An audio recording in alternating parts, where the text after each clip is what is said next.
একবার জীবনে নবীর স্ত্রীরা 9 জনে নবীজির কাছে বলছে, আমাদের খাদ্য খাবারের একটু কষ্ট হয়, আপনি যে অতিরিক্ত যুদ্ধের যে সম্পদ পান সেখান থেকে আমগো বরাদ্দ মাঝে মধ্যে গনিমতের মাল পাইলে একটু বাড়াইয়া দিলে হয় না। এই কথাটা একবার জীবনে বলছে রাসূলুল্লাহ সাল্লাল্লাহু আলাইহি ওয়াসাল্লামের স্ত্রীরা 9 জন। আল্লাহর নবী সাল্লাল্লাহু আলাইহি ওয়াসাল্লাম সেদিন এশার নামাজ পড়ে আর ঘরে যায় নাই।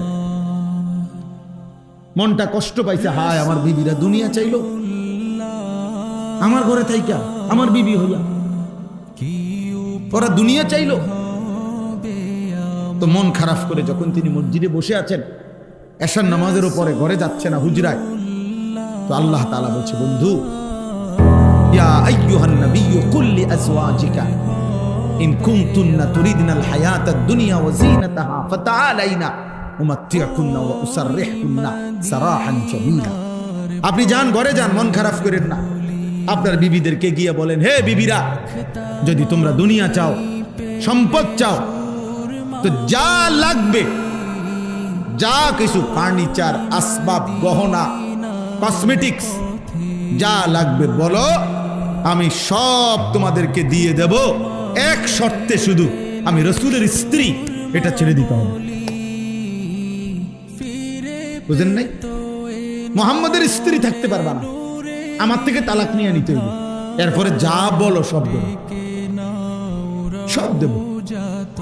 ওয়া ইন কুনতুন্না তুরিদিনাল্লাহ ওয়া রাসূলা ওয়াদ দারাল আখিরা ফাইন্নাল্লাহা আ'আদ্দা লিল মুহসিনাতি মিনকুন্না আজরান আযীমা। আর যদি আল্লাহকে চাও, রাসূলকে চাও, আখিরাতকে চাও, তো এখন নিয়মিত নেক আমল করতে হবে, মুহসিনাত হইতে হবে, মানে নেককার নারী হইতে হবে। তাহলে আমি আল্লাহ ওয়াদা দিলাম, সর্বশ্রেষ্ঠ বিনিময় জান্নাত দিয়ে দেব। সিদ্ধান্ত নাও, দুনিয়া চাইলে রাসূল ছেড়ে দাও, আল্লাহ রাসূল আখিরাত চাইলে দুনিয়া ছেড়ে।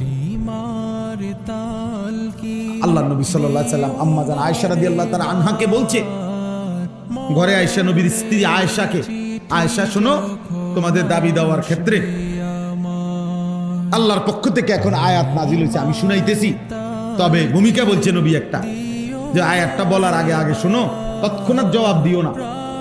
তুমি বাকি 8 জনের লগে মিটিং করো, মশওয়ারা করো, পরামর্শ করো, প্রয়োজনে তোমরা তোমাদের বাড়িতে যাও, যাইয়া তোমাদের আব্বা মা, ওই ছেলে ওই দিক দিয়ে জায়গা আছে তো বাবা, ওই দেখো, ওই দরজাটা দিয়ে ঢোকো, তুমি আও বাপ, এদের ঢুকে শোনো কতক্ষণ। তো দেখেন নবীজি ভূমিকা কয় যে তোমাকে আব্বা মার লগে দরকার হলে গিয়ে কি করো, বুঝ কইরো, পরামর্শ কইরো, তোমরা মিটিং করো।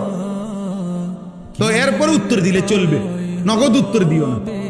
আয়েশা রাদিয়াল্লাহু তাআলা আনহা বুঝছে ঘটনা ভালো না, উনি আর বুঝুন তো, যা বুঝার বুঝাই লাইছে যে লক্ষণ ভালো না, যে এমনি বুঝাইতে আছে। তো বলতেছি, ইয়া রাসূলুল্লাহ, কারে কারে জিগামু এটা পরে, আগে আয়াত বলেন, মানে আল্লাহ কি নাজিল করছে এইটা না আগে কইবে, পরামর্শ তো কার লগে করবে সেটা আমি বুঝুন, আপনি আগে বলেন কি ঘটনা, কি আয়াত না কইবেন আগে। তো নবীজি বলছে, আল্লাহ এই আয়াত নাজিল করছে, দুনিয়া চাইলে নাও, রাসূলকে ছেড়ে দাও, আখিরাত চাইলে আল্লাহকে চাইলে, রাসূলকে চাইলে অপেক্ষা করো, আখিরাত মিলবে, আজরে আজিম মিলবে, জান্নাত মিলবে।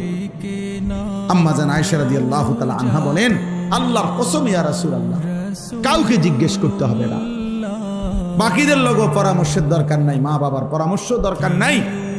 যদি আপনাকে হারাইতে হয়, দুনিয়া যদি আমি 100বারও পাই, আমি এমন দুনিয়া চাই, আপনাকে হারিয়ে, আপনার মতো স্বামীকে হারিয়ে এই দুনিয়া আমি 100বার দিলেও নেব।